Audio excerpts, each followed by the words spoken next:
नमस्कार बहनों और भाइयों।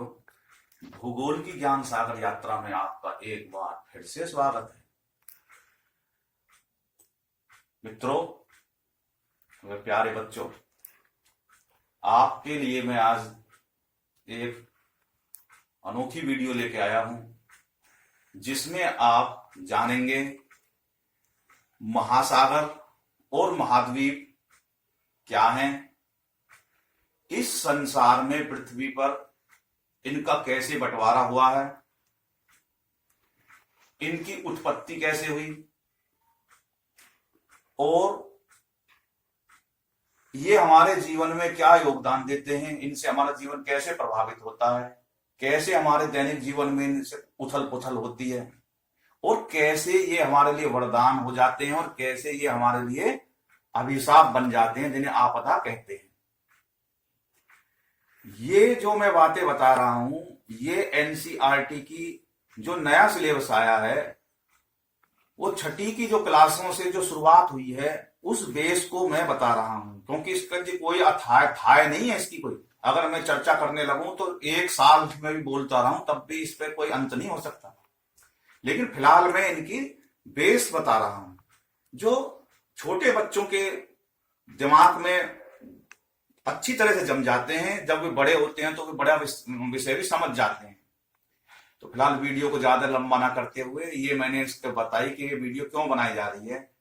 और देखो भाई, मेरे चैनल को सब्सक्राइब करें और वीडियो को शेयर करें, क्योंकि ज्ञान एक जगह पड़ा रहेगा तो कोई लाभ नहीं है उसका, वो सड़ जाएगा और ज्ञान को फैलाने से बढ़ता है। तो इसलिए ज्ञान को फैलाएं, इस वीडियो को लाइक करें, चैनल सब्सक्राइब करें। आप देखिएगा। तो इस विषय पे आने से पहले मैं एक फ्रांस के विज्ञान पे वो नाटक लिखते थे, उसको कथाकार की श्रेणी में बोला गया।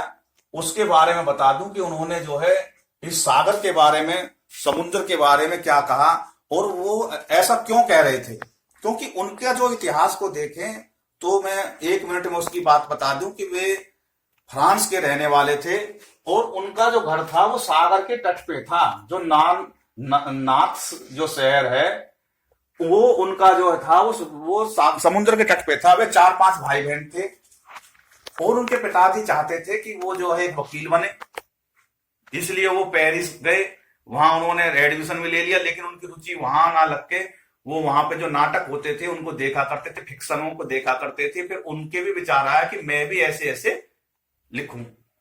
तो जहां वो उनका घर था वहां पे समुद्र था, तो दुनिया भर के वहां पे जहाज आते थे और उनमें आवाजाही होती थी, दुर्घटनाएं होती रहती थी। तो उनसे जीवन में उनका विचार आया, उन्होंने महासागर के ऊपर बहुत गहरी बातें कही, उससे प्रभावित होके। क्योंकि हिंदू भारत में जो है, जो हिंदू दार्शनिक हैं, हिंदू कथा है, पुराण में, तो सागर मंथन पे जन कितनी बातें हैं, क्योंकि सागर ही सब कुछ है।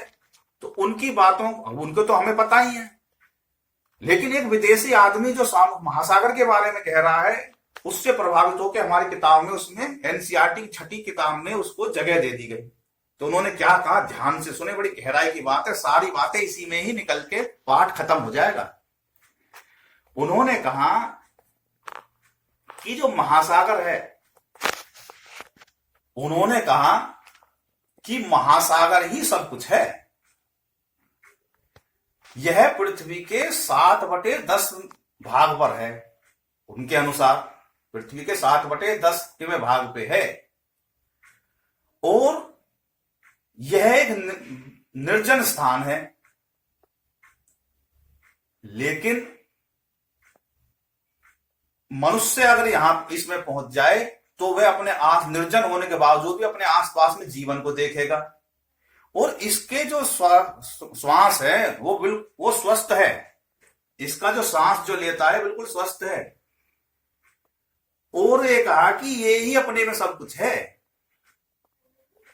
पृथ्वी यहीं से, पृथ्वी में जो जीवन है वो यहीं से शुरू हुआ है। इसमें प्राणी, जीव जगत दोनों का जो है जीवन का आरंभ यहीं से हुआ है। और क्या पता अंत भी इसी में ही हो जाए। तो ये बातें उन्होंने कही। इसमें अनेकों जो है खजाना इसमें भरा हुआ है।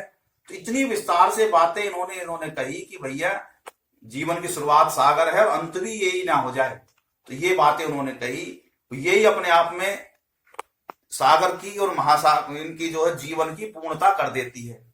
तो अगली बात आती है कि महासागर एवं महाद्वीप क्या हैं, इनके नाम एवं इनका बंटवारा वितरण कैसे है।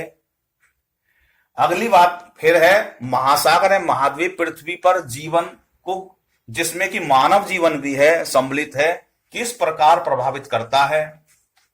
भूखंड, द्वीप, महासागर, सागर, खाड़ी आदि क्या हैं।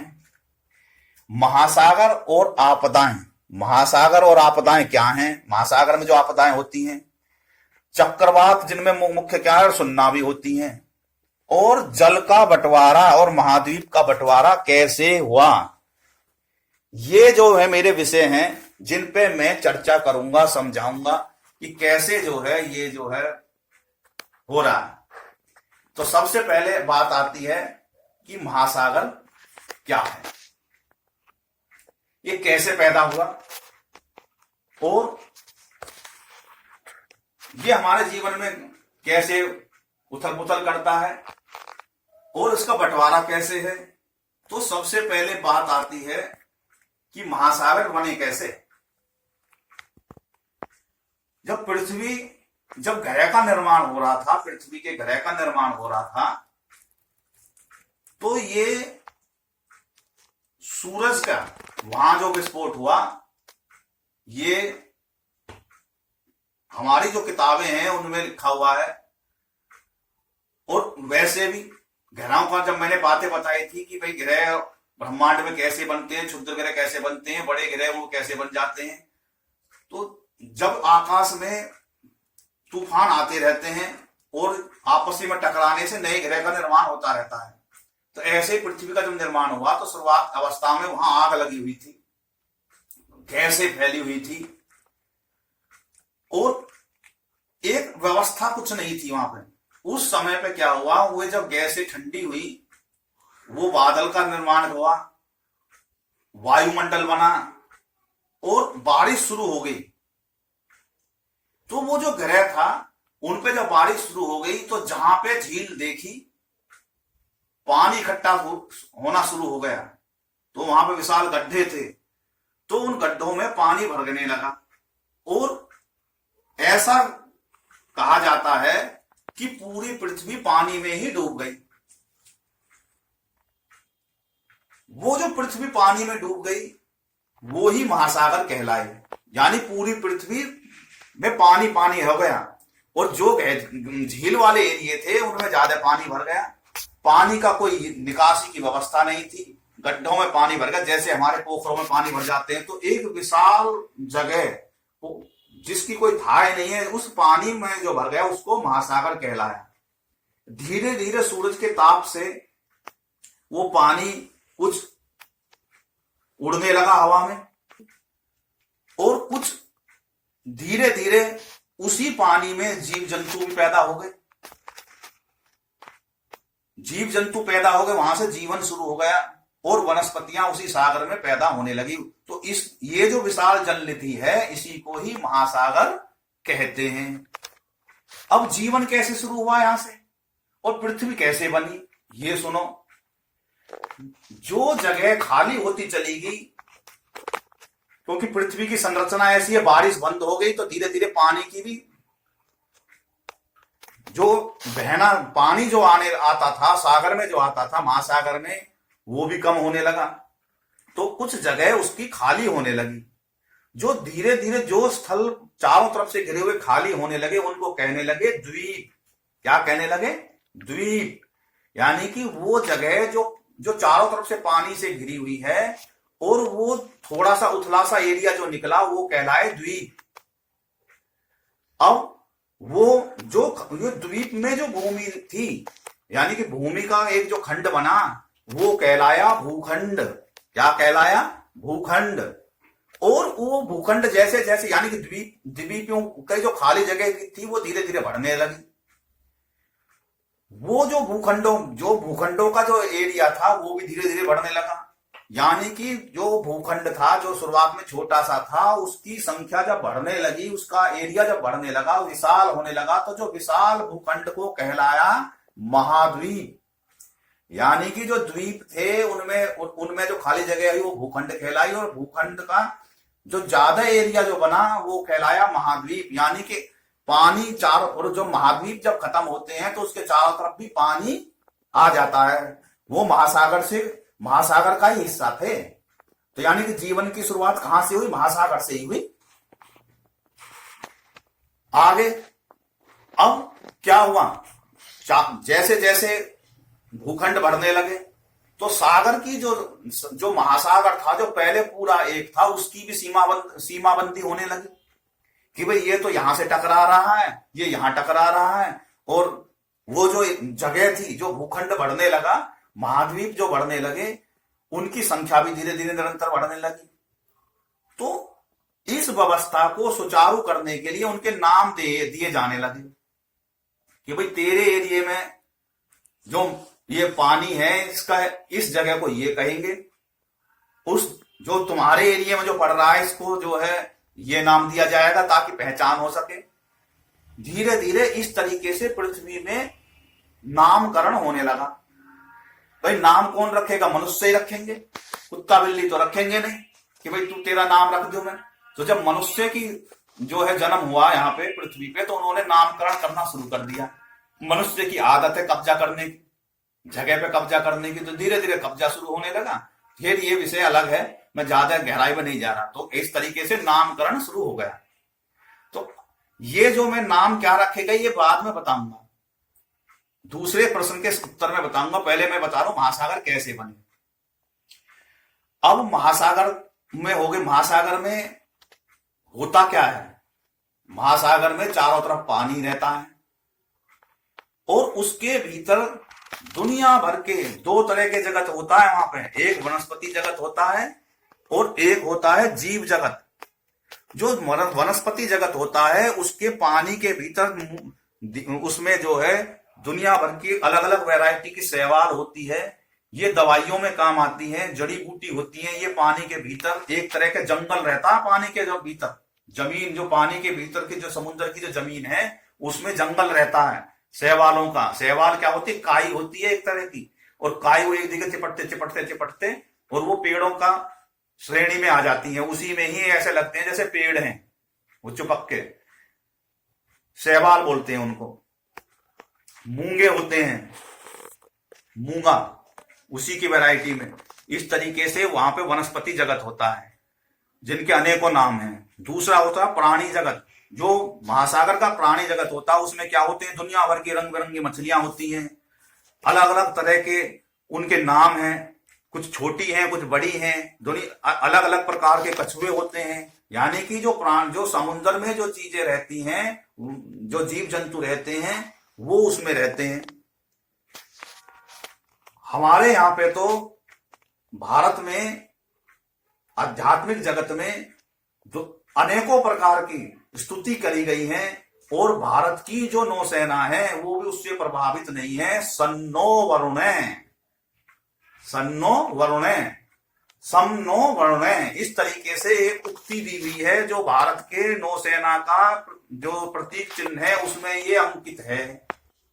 इसका मतलब है कि हे वरुण देव, हमारा जो जीवन है वो सुखदायी हो, और हमको जो है आप वरदान दें कि हमारे जीवन में जो जल है ये शुद्धता लाए।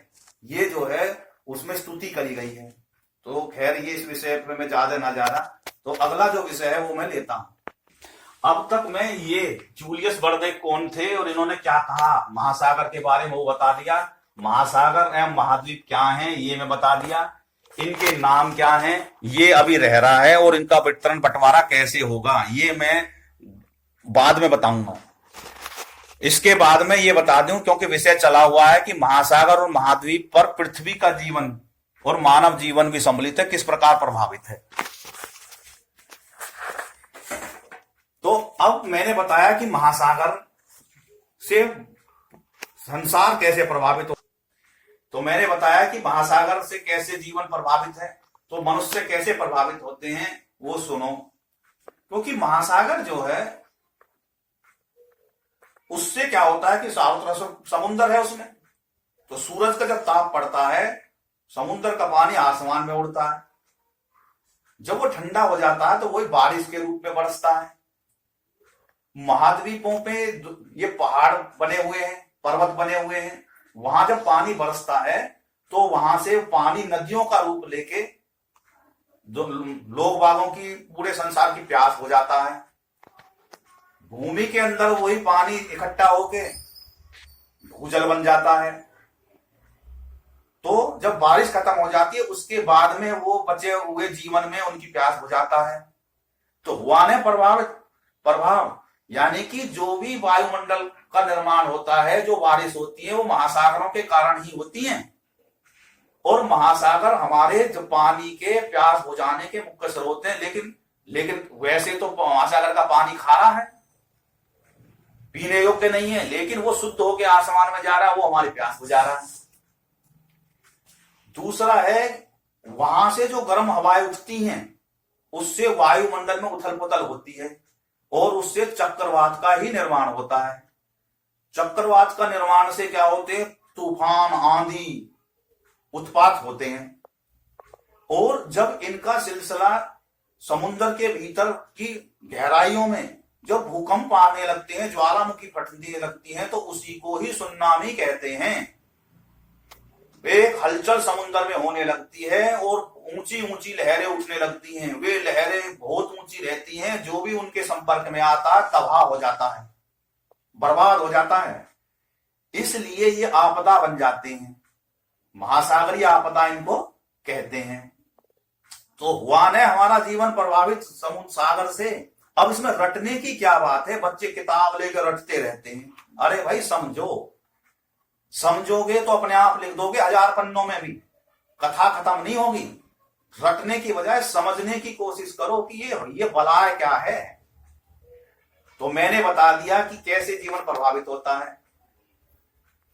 अब क्योंकि इसी से ही नई नई पृथ्वी का निर्माण होता है, तो उसी से ही जगह जब वो सागर जो महासागर से जो नए नए द्वीप निकल के आते हैं, उसी से नए नए जो है भूखंड का निर्माण होता है। भूखंड का निर्माण होने से लोगों को आसरा मिलता है। खैर यही मैं विषय तक रहता हूं कि महासागर हमारे जीवन में, दैनिक जीवन में कैसे प्रभावित करते हैं, उसमें क्या आपदा आती है। तो मैंने 3 प्रश्नों को एक साथ ही निपटा दिया। अब अगला विषय लेता हूं। देखिए आगे जो है कुछ हिस्से इसमें बचे हुए हैं, भूखंड, द्वीप, महासागर, सागर, खाड़ी, ये और महासागर उनकी आपदा में बता चुका, चक्रवात और सुनामी में बता चुका। और ये जो जल का बंटवारा है, महाद्वीप कैसे जो है, कौन कौन से नाम हैं, इस विषय पर मैं इससे अगली वीडियो में बताऊंगा। क्योंकि बोर्ड पे जगह थोड़ी बच गई, बोर्ड पे जगह थोड़ी है। बच्चों को समझाने की कोशिश करूंगा, रटाने की कोशिश नहीं करूंगा कि भाई इनके नामकरण भी ऐसे क्यों हैं और ये कैसे इनको याद करें। तो अगली वीडियो में देखेंगे कि पृथ्वी पे महाद्वीपों का बंटवारा कैसे हुआ है, जल का बंटवारा कैसे हुआ है, महासागरों के क्या नाम है, महाद्वीपों के क्या नाम है, इनको कैसे याद करें, इनको कैसे समझें। रटते नहीं, रटेंगे तो भूल जाएंगे। तो एक भूल गया भाई मैं, तो सारे भूल जाएंगे। तो फिर वीडियो को ज्यादा लंबा ना करते हुए मैं अपनी वाणी को यहीं विराम देता हूं। इस वीडियो को ज्यादा से ज्यादा शेयर करें, लाइक करें, फैलाएं इसको। बहुत बहुत धन्यवाद। बोलो भारत माता की जय। जय हिंद, जय भारत, धन्यवाद।